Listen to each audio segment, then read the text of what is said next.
श्रावण महीने की नवमी तिथि। कौन सी तिथि? नवमी। चाहे शुक्ल पक्ष की हो चाहे कृष्ण पक्ष की हो। 7 दुर्वा। कितनी दुर्वा? 7 दुर्वा अशोक सुंदरी वाली जगह पर चढ़ाकर, शंकर भगवान के ऊपर चढ़ाकर, गणेश जी के चरणारविंद को लगाकर उसको लेकर आना है। हाटकेश्वर महादेव का स्मरण कर। कौन से महादेव? हाटकेश्वर महादेव। उसको लेकर आइए। उदर में, पेट में रोग हो, बीमारी हो, बहुत ज्यादा तकलीफ हो रही हो, शरीर के अंतर्गत एसिडिटी रहती हो या पेट के अंतर्गत कोई ना कोई बीमारी बनी ही रहती हो, उसको भादो के महीने में, कौन से महीने में? भादो के महीने में किसी भी दिन सुबह के समय जब आप वो दुर्वा लेकर आए, 5 दिन, 6 दिन, 7 दिन में एक एक कर कर खाली पेट उसको चबा चबा कर खा लो और पानी पी लीजिए। करना पड़ेगा श्रावण महीने में, खाना पड़ेगी भादो में। चतुर्मास में चारों महीनों का बड़ा बड़ा महत्व है। कभी आपको एक स्मरण रहा हो कि जिस नारी के, स्त्री के रजोधर्म से जुड़ी हुई या पुरुष वर्ग में भी कहीं ना कहीं किसी ना किसी रूप में इस उदर से लेकर एड़ी तक के बीच में जो भी तकलीफें होती हैं उससे जुड़ी हुए के लिए भी सावन के महीने में एक प्रयोग आता है। उसको कर लेने से संपूर्ण जीवन समय में ये नाभि कोश से लेकर एड़ी तक के बीच में कभी तकलीफ कोई नहीं। दूसरा, धन की कमी है, संपदा नहीं है, पैसा नहीं आ रहा, व्यापार नहीं चल रहा, कहीं से आवक नहीं हो रही, बहुत कष्ट का समय चल रहा है। शमी के वृक्ष में, शमी के वृक्ष के नीचे जब जाएं और शमी के वृक्ष के नीचे सोमवार के दिन और शुक्रवार का दिन, दोनों दिन में से कोई सा भी एक दिन पकड़ लें, जिस दिन हमें शमी के वृक्ष के नीचे जाकर घी का एक दीप समर्पित करना है और 7 चावल के दाने समर्पित करना है। उसी का एक चावल का दाना उठाकर शंकर के शिवलिंग में ले जाकर चढ़ाना है। आपको मालूम ही नहीं पड़ेगा कैसे आप धीरे धीरे संपदावान बनते चले जाएंगे। शमी का पौधा वैभव देना प्रारंभ कर। शमी, मेहनत आपकी है, संघर्ष आपका है, आपको परिश्रम भी करना है और साथ में ये कर्म भी करना। तीसरा, यदि कोई व्यक्ति नशे में धुत हो जाए और नशा समाप्त ही नहीं होता, मदिरा के नशे में इतना डूब गया कि वो छोड़ने को तैयार नहीं, शमी के वृक्ष के नीचे शिवलिंग का निर्माण करो और शिवलिंग का निर्माण कर कर उसी पर 7 बार जल चढ़ाना प्रारंभ करो। श्रावण के महीने में पहले कहा था 1 लोटा जल सारी समस्या का हल। अब अभी क्या बोल रखा है? सावन के महीने में 2 लोटा जल सारी समस्या का हल। कितने लोग जा रहे हैं? कितने भगवान को जल चढ़ाने के लिए जा रहे हैं? कितने भगवान को जल समर्पित करने जा रहे हैं? ढेरों लोग। मंदिर में अपार भीड़ पड़ी है। अभी कुछ दिन पहले अखबार में देखा था कि सोमवार को महाकाल बाबा के दरवाजे पर भीड़, काशी में भीड़ और ओमकारेश्वर भीड़, कुबरेश्वर धाम भीड़, जितने जितने शिवालय हैं सब दूर भीड़ बढ़ गई। पर शिव पुराण की कथा कहती है कि शंकर का मंदिर और शंकर की कथा भीड़ बढ़ाने का स्थान नहीं है। शंकर का मंदिर और शंकर की कथा भाव बढ़ाने का स्थान है। यहाँ शिव के मंदिर में जब जाएं, शिवालय में जब जाएं या शिव महापुराण की कथा में जब पहुंचे तो हमारे भीतर का भाव, हमारे भीतर का विश्वास, हमारे भीतर की दृढ़ता बढ़े।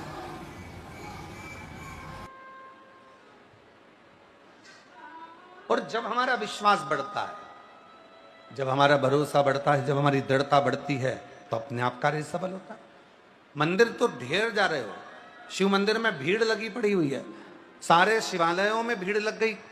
शिव महापुराण ने संसार के लोगों को मंदिर जाना सिखा दिया, सारे शिवालय भरे पड़े हुए हैं। पर शिवालय तक तुम जाओ, शंकर जी को रोज सावन के महीने में 2 लोटा जल चढ़ाओ, पर उस जल के साथ में तुम्हारा विश्वास भी शिव के चरणों में हो। क्या सोच कर जा रहे हो? केवल शंकर सोचकर नहीं, केवल ये सोचकर नहीं जाना कि शिवालय, केवल ये सोचकर नहीं जाना कि मंदिर है, केवल ये विचार कर नहीं जाना कि भगवान शंकर का शिवलिंग पत्थर का है, पाषाण का है, लकड़ी का है, पारद का है, स्फटिक का है, मुझे जल चढ़ाना। ना ना ना, शिवालय जाना, शंकर के मंदिर जाना तो ये विचार कर जाना कि अपने पिता से, अपने बाबुल से, अपने बाबा से बात करने जा रही हूँ। वहाँ मेरा पिता बैठा है, वहाँ मेरा बाबुल बैठा है, वहाँ मेरा जगत का बाप बैठा है। और जब मैं अपने दिल की बात अपने पिता से कहूँगी, अपने मन की बात जब अपने बाबुल से कहूँगी, तो निश्चित है कि मेरा पिता मेरी बात को सुनेगा और मेरे गोद में मेरी झोली जरूर भरेगा, ऐसी कृपा जरूर करेगा। तो जल के साथ में विश्वास लेकर जाए। जिसके घर में संपदा की कमी होती है, जिसके घर में कर्जा बढ़ जाता है, लक्ष्मी नहीं आती, बहुत टेंशन की जिंदगी जीता है मनुष्य, व्यापार चल नहीं रहा, बहुत तकलीफ का जीवन चल रहा होता है, तो आज भी नियम है महाराज, आज भी नियम कि सोमवार, शुक्रवार, ये 2 वार ऐसे हैं, इन 2 वार को यदि कटोरी में थोड़ा सा शहद रखकर, मधु रखकर यदि लक्ष्मी जी का स्मरण किया जाए और माता लक्ष्मी जी का स्मरण कर कर एक लाल पुष्प उस कटोरी के सम्मुख में माता लक्ष्मी का नाम लेकर रखा जाए और बाद में वही शहद, वही मधु और वही पुष्प सोमवार का दिन और शुक्रवार के दिन लक्ष्मी का पूजन कर कर, स्मरण कर कर, दूसरे दिन शुक्रवार के दिन पूजन करें, शनिवार के दिन उस मधु का, उस पुष्प का विसर्जन करें, सोमवार के दिन पूजन करें लक्ष्मी जी का स्मरण कर कर, और मंगलवार के दिन अगर विसर्जन करें, 5 या 7 सोमवार या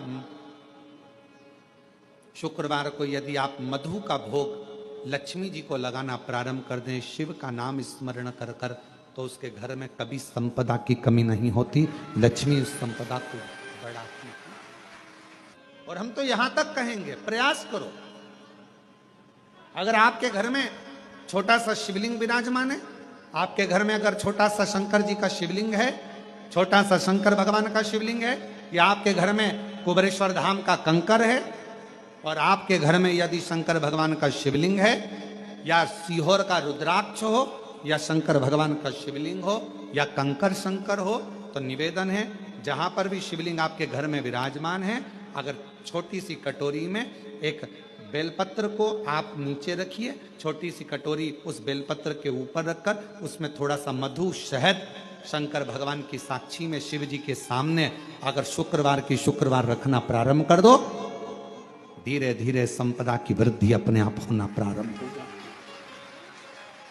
मधु, देवी भागवत का यह प्रसंग है, 6ठे स्कंद का 16वां और 17वां अध्याय देवी भागवत का वर्णन करता है। मां लक्ष्मी पृथ्वी पर आ गई, रात्रि को देखा कहीं स्थान नहीं, एक बूढ़ी के स्थान पर, बूढ़ी के दरवाजे पर जाकर विनय करी, शहद मधु पाने को मिला, वर दे दिया, मैं तुझे वर देती हूं, तेरे घर में कभी संपदा की कमी नहीं आई। तूने मुझे मधु दिया, तूने मुझे शहद दिया।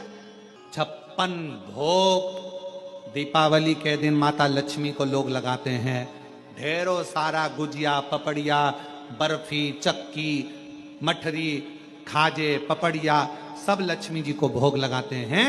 पर यदि एक पान के पत्ते पर भी एक बूंद अगर शहद का दीपावली के दिन अगर रात्रि को भी लक्ष्मी को भोग लगा दिया जाए तो कभी संपदा कम नहीं, कभी संपदा। एक बूंद मधु का, शहद का यदि सामने रखा जाए, लक्ष्मी जी के भोग लगाया जाए, तो संपदा की कमी नहीं आ सकती, क्योंकि मां वर देती है। पहले की कथाओं में कहा कि मंदिर में झाड़ू लगा देने से मंदिर का जो निर्माल्य है, निर्माल्य मतलब जो भगवान पे चढ़े हुए फूल पत्ती सामग्री है, इनको उठाकर विसर्जन में रख देने से या कहीं ले जाकर विसर्जन कर देने से, या मंदिर में थोड़ा सा भी जीवन में कोई फैलारा पड़ा हुआ है, कोई कचरा पड़ा हुआ है, कोई सामग्री पड़ी है, उसको उठाकर रख देने से हमारे जीवन में अगर कोई बोझ है, हमारी जिंदगी में अगर कोई दुख पहाड़ जैसा टूट रहा है, तो वो दुख अपने आप टल जाए, अपने आप। उस दुख को टालने के लिए कहीं नहीं जाना, वो दुख अपने आप टल। एक बात और स्मरण में रहे, घर में अगर गौ माता है, घर में तुलसी का पौधा है, और घर में अगर तुम्हारे बुजुर्ग विराजमान हैं, घर के माता पिता हैं, घर के कोई वृद्ध दादा दादी हैं, घर का कोई बूढ़ा व्यक्ति आपके साथ में रह रहा है, तुलसी का क्यारा है या गौ माता है, तो शिव महापुराण की कथा कहती है जब जिंदगी में कोई भी दुख तुम्हारे घर के दरवाजे को टच करता है, उससे पहले ये तीन जो तुम्हारे घर में हैं, तुलसी का क्यारा, गौ माता और घर के बुजुर्ग, इनके स्वास्थ्य में अपने आप गड़बड़ी होना प्रारंभ हो जाती है। किस किस में? तुलसी का क्यारा मुरझाने लगेगा, तुलसी सूखने लगेगी, कितनी भी बारिश हो थोड़े दिन अच्छी रहेगी, फिर वापस मुरझा जाएगी। 4 महीना सावन भादो कुमार कार्तिक तो अच्छी रहेगी, फिर वापस वो मुरझा जाएगी। मतलब जरूर घर में कुछ न कुछ दुख आने वाला। गौ माता बार बार बीमार पड़ रही है, गाय तुम्हारे घर में है, वो चारा नहीं खा रही है, पानी नहीं पी रही है, उसको कोई तकलीफ हो रही है, समझ लेना कि घर में कोई दुख आया होगा, उसने अपने ऊपर ले लिया होगा। घर के बुजुर्ग, घर के माता पिता, घर के बयो, घर के वृद्ध, ये जो घर में जो बड़े होते हैं ना, ये दिन भर बैठकर टीवी के सामने भले शिव पुराण सुनते हो, भजन करते हो, कीर्तन करते हो, मंत्रमाला करते हो, तो घर के बच्चों का, घर के बेटा बेटी का, घर के परिवार के व्यक्ति का सारा दुख ये अपने माथे पर ले लेते। जब घर का बुजुर्ग गौ माता और तुलसी का पौधा ये अपने मस्तक पर सारा दुख ले लेते हैं, तो हमारे घर का, इस पृथ्वी का बयो वृद्ध बड़ा है कौन? क्योंकि जितने भी देव हैं वो केवल देव हैं। देवताओं का भी घर का अगर कोई बड़ा है तो वो महादेव है। तो हमारे जीवन में अगर दुख आता है, तो अगर सिर पर झेलता है तो मेरा महादेव जी।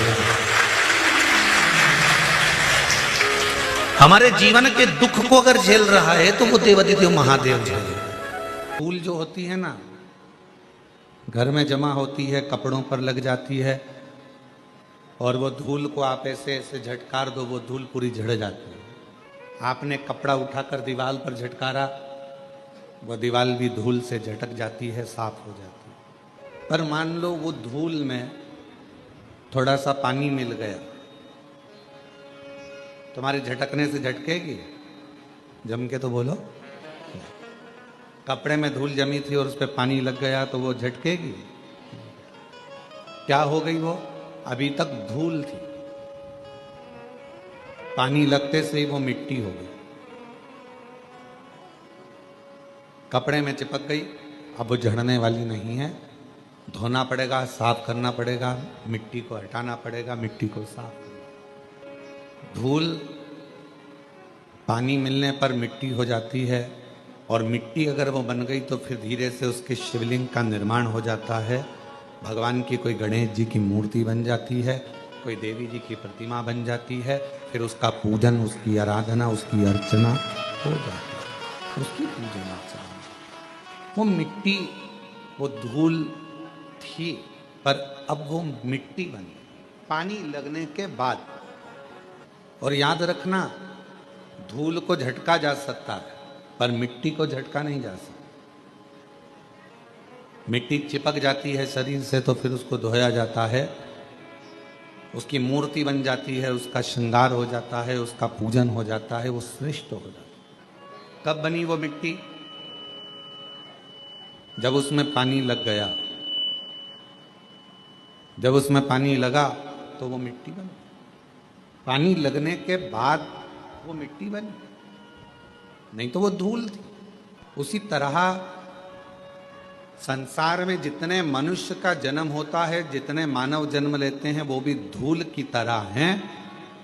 पर जब भक्ति का जल उसमें मिल जाता है, भगवान शंकर की अविरल भक्ति का जल, शिव महापुराण की कथा का जल, सत्संग का जल जब उसे लग जाता है तो वो मनुष्य फिर धूल नहीं रहता, वो एक मिट्टी की तरह एक मूर्ति बनकर संसार में पूजा जाता है, पूजा जाता है। वो धूल नहीं रहा। जब तक शिव की शरण में नहीं आए, जब तक भगवान शंकर की शरण में आप नहीं आए, जब तक शिव की शरण में आप नहीं पहुंचे, तब तक धूल थे। कोई ने झड़ा दिया, झटका दिया, कोई ने कुछ कह दिया, कोई ने कुछ बोल दिया, कोई ने अपशब्द कह दिए, कोई ने ताना दे दिया, कोई ने गाली दे दी, कोई ने आड़ा टेढ़ा कह दिया, और आप मन से दुखी हो गए, आप हृदय से दुखी हो गए, आप हृदय से नेत्रों से नीर बहने लगा, आंखों से आंसू बहने लगे, फिर आप दुखी हो गए, दुखी। पर जब शिव की कृपा हो जाती है, भगवान शंकर की करुणा हो जाती है, जब मेरे उघड़दानी दया करना प्रारंभ कर देते हैं और अपनी भक्ति का थोड़ा सा जल, अपनी भक्ति का थोड़ा सा जल आपके शरीर के इस आत्मा को, चित्त को छूता है, फिर आप केवल साधारण नहीं रहते, आप धूल नहीं रहते, आप कुछ श्रेष्ठ बन जाते हैं, आप कुछ खास बन जाते हो। और जब आप में श्रेष्ठता आ जाती है, आप जब कुछ खास बनते हो, श्रेष्ठ बनते हो, आप में कुछ अच्छाइयाँ आ जाती हैं, तो फिर जितना संसार में रहने वाला मानव है, जितना मनुष्य, दुनिया के जितने लोग हैं, फिर आपका आदर, सम्मान, सत्कार करना प्रारंभ कर देते। श्रेष्ठता, श्रेष्ठता कब प्राप्त हुई? क्या बना चला रहे हो? श्रेष्ठता कब आई? श्रेष्ठता कब प्राप्त हुई? श्रेष्ठता कब मिली? जब भगवान की अविरल भक्ति, भगवान के निर्मल भक्ति का जल आपको और हमको प्राप्त हुआ, जब भगवान की अविरल भक्ति का जल आपको और हमको मिला, और कृपा की ना हो जो आदत तुम्हारी, तो सुनी रे